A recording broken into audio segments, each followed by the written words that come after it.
Bonjour à tous, j'espère que vous allez bien. Alors, je vais vous faire part de l'histoire de Jacques, un jeune Ivoirien de 25 ans, qui allait à l'ambassade une première fois pour demander un visa touristique. Mais malheureusement, le visa lui a été refusé. Tout surpris, il est reparti une semaine après. Il a encore fait une demande.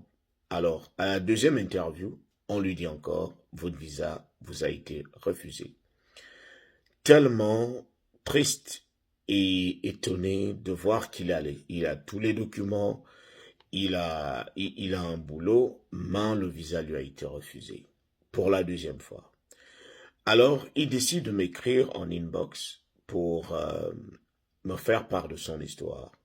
Je l'ai écouté et je lui ai dit, la seule question que je lui avais dit, c'est que je lui avais demandé s'il avait pris la peine de lire le document qu'on remet lorsqu'on vous refuse le visa. C'est un document qu'on appelle le 214B.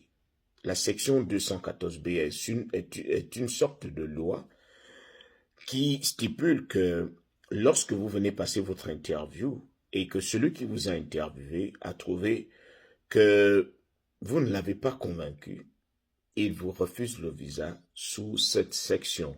C'est-à-dire, il va dire, selon la section, selon la loi 214B, votre visa a été refusé, tout simplement parce que vous ne nous avez pas convaincus.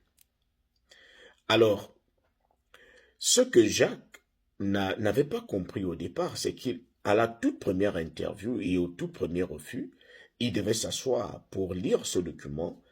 Après l'avoir lu, il devait essayer de se remettre en cause ou se poser des questions. Alors, qu'est-ce qui arrive lorsque vous ratez la toute première fois?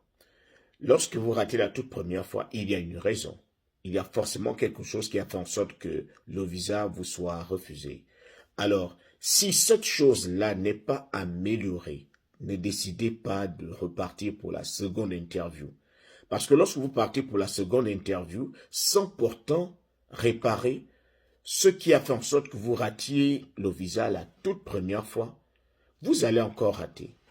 Et lorsque vous ratez déjà pour une deuxième fois, ça diminue vos chances. Lorsque vous irez pour la troisième fois, vous allez lutter pour 25% de chances de gagner votre visa. Parce que qu'est-ce qui arrive?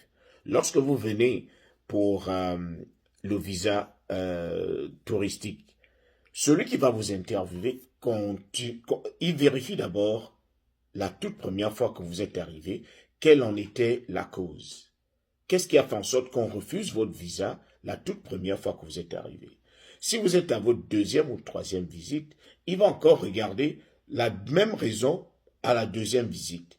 Si vous êtes à la troisième visite, il va dire, bon, je ne sais pas, est-ce que vous avez quelque chose de nouveau? Parce que la toute première fois, on vous a refoulé. La deuxième fois, on vous a encore refoulé. Vous êtes revenu. Parce que vous avez certainement entendu quelque part qu'une fois on vous refuse le visa, vous repartez. On vous refuse, vous repartez jusqu'à ce qu'ils vont se fatiguer. Non, ils ne vont pas se fatiguer comme ça. Au contraire, ils vont même se fatiguer de vous donner des refus. Mais ils ne transformeront pas le refus en accord. Non. Si vous ne modifiez pas votre stratégie, si vous n'allez pas là-bas avec une nouvelle stratégie, avec une nouvelle façon d'aborder les choses, avec de nouveaux documents, si à la toute première interview, on t'a refusé le visa à cause de ton statut financier, on a remarqué que ton état financier était mauvais, tu n'avais pas assez de fonds, alors ne pars pas pour la deuxième interview sans pourtant réunir les fonds, sans pourtant prouver que tu as, par exemple, un lien fort au pays. Si à la toute première interview ou à la seconde, on a trouvé que tu n'as pas pu les convaincre sur ton lien fort que tu as au pays. Parce qu'il faut prouver que vous avez un lien fort qui pourra vous faire revenir, qui pourra vous faire partir des États-Unis pour votre pays encore. Mais si ce lien n'est pas fort, ils vont vous refuser le visa. N'allez pas à la prochaine interview sans pourtant avoir des documents qui peuvent soutenir votre thèse, qui peuvent faire en sorte qu'on se dise, oui, il a un lien fort au pays. Beaucoup de gens ne lisent jamais le petit document. C'est vrai que même lorsque vous le lisez, il n'explicite pas exactement ce pourquoi on vous a refusé le visa. Mais il vous dit seulement qu'ils n'ont pas été convaincus.